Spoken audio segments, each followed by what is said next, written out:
విక్రమార్క బేతాళ కథల్లో గీతాజ్ఞానం ఎపిసోడ్ 3. మారకుండా ఉన్న ఆ నేను ఎవరు? అర్ధరాత్రి, అదే దట్టమైన అడవి, అదే భయంకరమైన నిశ్శబ్దం. మేఘాల మధ్య దాగుతూ బయటకొస్తున్న చంద్రుడు, చల్లని గాలి చెట్ల కొమ్మలను తాకుతూ వింత శబ్దాలు చేస్తోంది. కానీ విక్రమార్కుడు మాత్రం ఎప్పటిలాగే వెనక్కి తగ్గలేదు. మళ్ళీ ఆ శ్మశానానికి చేరుకున్నాడు. చెట్టుకు వేలాడుతున్న బేతాళుణ్ణి కిందకు దించి తన భుజంపై వేసుకున్నాడు.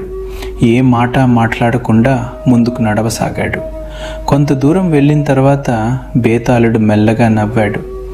విక్రమార్క, గతసారి నేను నిన్ను ఒక ప్రశ్న అడిగాను. శరీరం అక్కడే ఉంది, పేరు ఉంది, సంపద ఉంది, కుటుంబం ఉంది. అయినా అతడు వెళ్ళిపోయాడు అంటున్నారు. అయితే మరణించిందెవరు అని అడిగాను. నువ్వు దానికి సమాధానం చెప్పావు. కానీ నీ సమాధానం విన్న తర్వాత నాకు మరో ప్రశ్న పుట్టింది విక్రమార్క. విక్రమార్కుడు మౌనంగా నడుస్తూనే ఉన్నాడు. బేతాళుడు అన్నాడు, ఈసారి నా కథ జాగ్రత్తగా విను. ఒకప్పుడు సౌమ్యపురం అనే రాజ్యం ఉండేది. ఆ రాజ్యంలో ధర్మవర్మ అనే రాజు పరిపాలించేవాడు. అతనికి ఒకే కుమారుడు.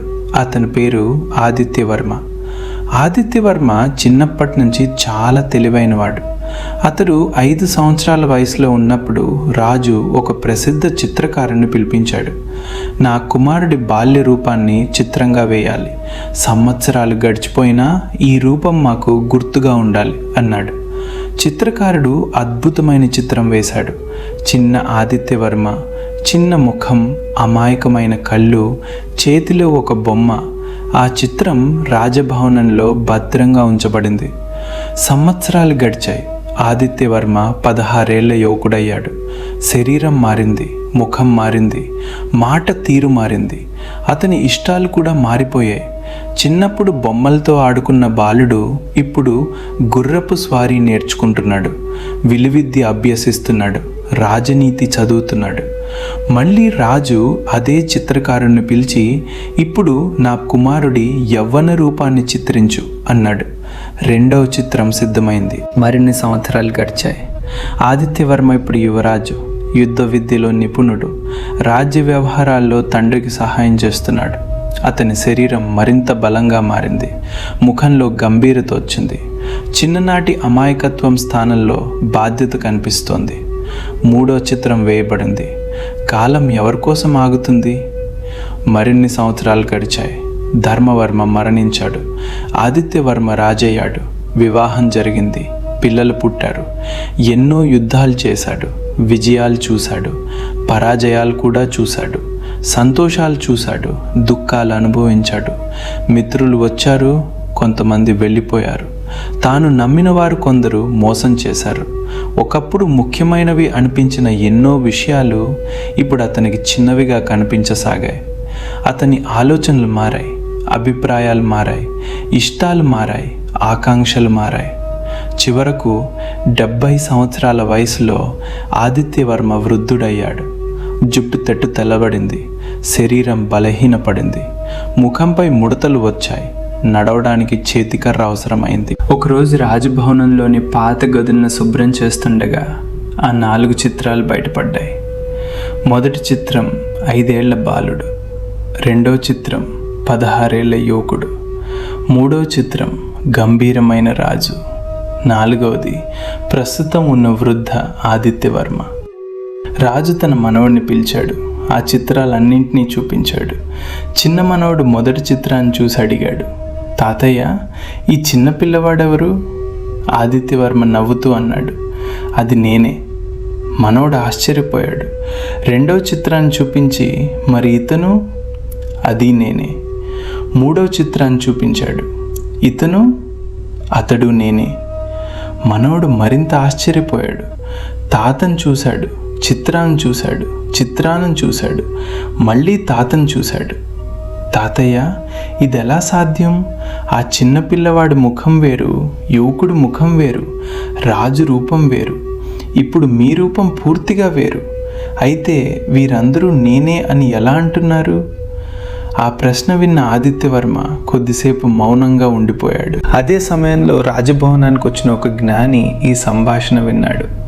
ఆయన రాజుని అడిగాడు, మహారాజా, మీ మనోడు చాలా గొప్ప ప్రశ్న అడిగాడు. మీరు 5 ఏళ్ల బాలుడిగా ఉన్నప్పుడున్న శరీరం ఇప్పుడు మీ దగ్గర ఉందా? రాజు అన్నాడు, లేదు స్వామి.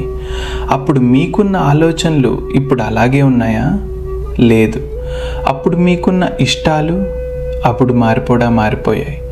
అప్పుడు మీకున్న జ్ఞానం చాలా మారింది. అప్పుడు మీకున్న సంబంధాలు చాలా వరకు మారిపోయాయి. అప్పుడు మీకున్న జ్ఞాపకాలన్నీ ఇప్పటికీ ఉన్నాయా? రాజు నవ్వి, లేదు స్వామి, నా చిన్ననాటి ఎన్నో విషయాలు నాకు గుర్తు కూడా లేవు అన్నాడు. అప్పుడు జ్ఞాని ప్రశాంతంగా అడిగాడు, శరీరం మారింది, మనస్సు మారింది, ఆలోచనలు మారాయి, ఇష్టాలు మారాయి, జ్ఞాపకాలు కూడా మారిపోయాయి. అయితే ఆ చిత్రాన్ని చూపిస్తూ అది నేనే అని మీరు ఎలా చెప్తున్నారు? రాజు ఒక్కసారిగా మౌనంగా ఉండిపోయాడు. జ్ఞాని మరేమీ చెప్పలేదు. ఆ ప్రశ్నను అక్కడే వదిలి వెళ్ళిపోయాడు. ఇంతవరకు కథ చెప్పిన బేతాళుడు ఒక్కసారిగా ఆగిపోయాడు. అడవిలో నిశ్శబ్దం అలుముకుంది. విక్రమార్కుడు అడుగుల శబ్దం మాత్రమే వినిపిస్తోంది. కొన్ని క్షణాల తర్వాత బేతాళుడు అడిగాడు, విక్రమార్క, ఇప్పుడు నా ప్రశ్నకు సమాధానం చెప్పు. ఆదిత్యవర్మ చిన్ననాటి శరీరం పోయింది, యవ్వన శరీరం కూడా పోయింది. అతని ఆలోచనలు మారిపోయాయి, ఇష్టాలు మారాయి, అభిప్రాయాలు మారాయి, జ్ఞాపకాల్లో ఎన్నో మాయమైపోయాయి, సంబంధాలు మారాయి, పదవులు మారాయి, జీవితంలోని పాత్రలు మారిపోయాయి. అయినా 5 ఏళ్ల బాలుడి చిత్రాన్ని చూపించి అది నేనే అంటున్నాడు. యువకుడి చిత్రాన్ని చూపించి అది నేనే అంటున్నాడు. వృద్ధుడైన తరువాత కూడా నేను చిన్నప్పుడు అని అంటున్నాడు.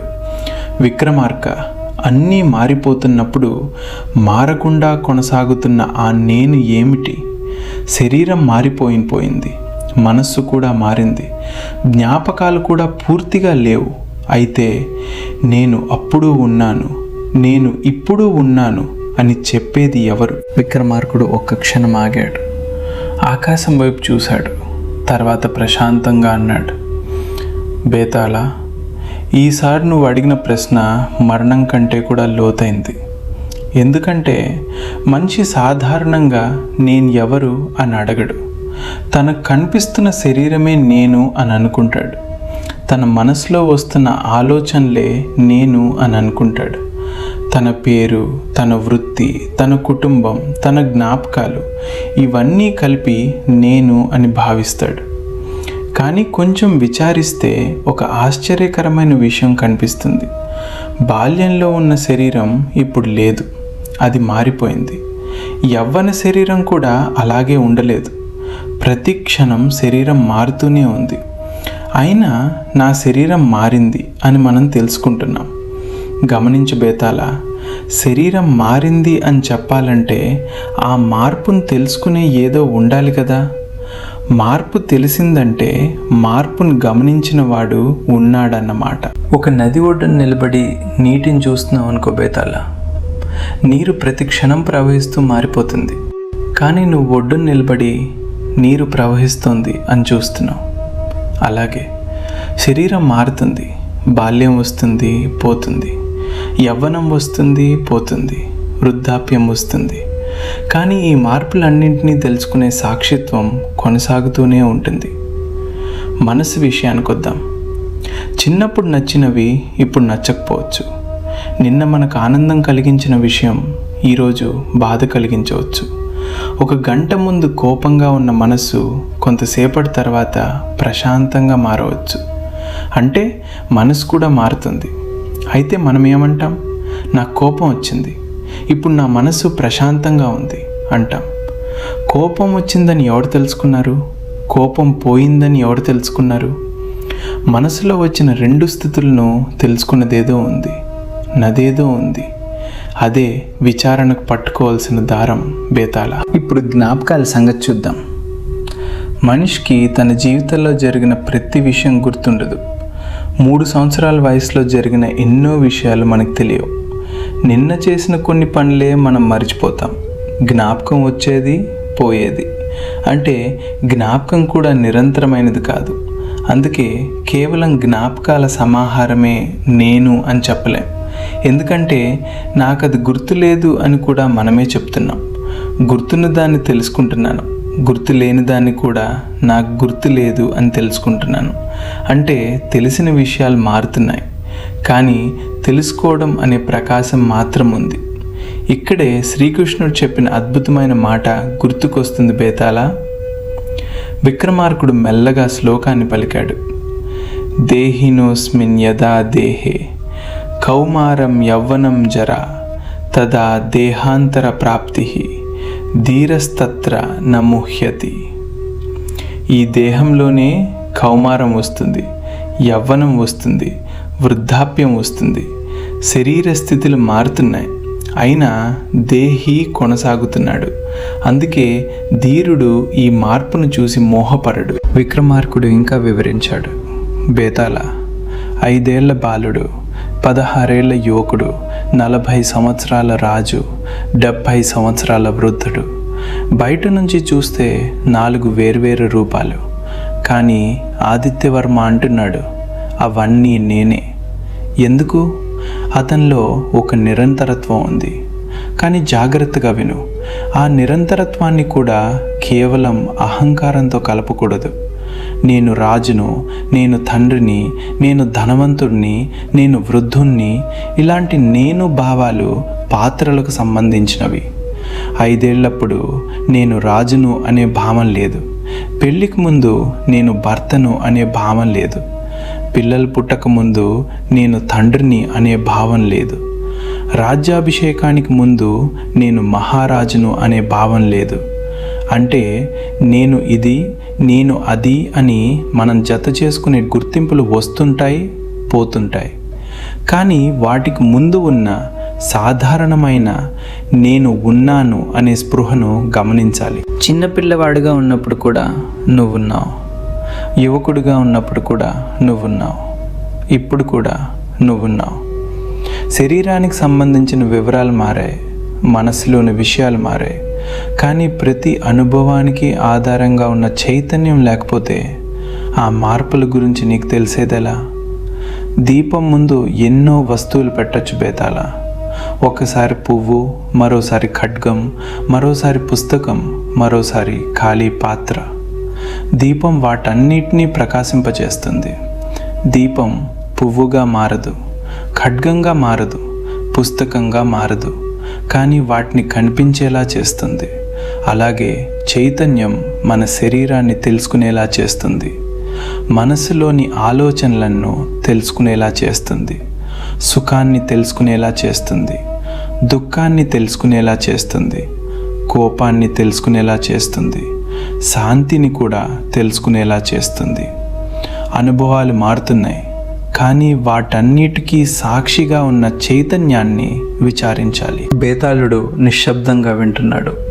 విక్రమార్కుడు కొనసాగించాడు. అందుకే బేతాళ, మారకుండా ఉన్న నేను ఎవరు అనే ప్రశ్నకు ఒక పేరు చెప్పి సమాధానం ముగించకూడదు. ఆత్మ అని ఒక మాట చెప్పి ఆగిపోవడం కూడా సరిపోదు. ఆ మాటను మన అనుభవంలో విచారించాలి. నా శరీరం నాకు తెలుసు, అయితే తెలిసిన శరీరం తెలుసుకునే నేను ఒకటేనా? నా ఆలోచన నాకు తెలుస్తుంది, అయితే తెలిసిన ఆలోచన దాన్ని తెలుసుకునే నేను ఒకటేనా? నా కోపం నాకు తెలుస్తోంది, కోపం వచ్చిపోతుంది, కానీ కోపం వచ్చిందని పోయిందని తెలుసుకున్నది ఏమిటి?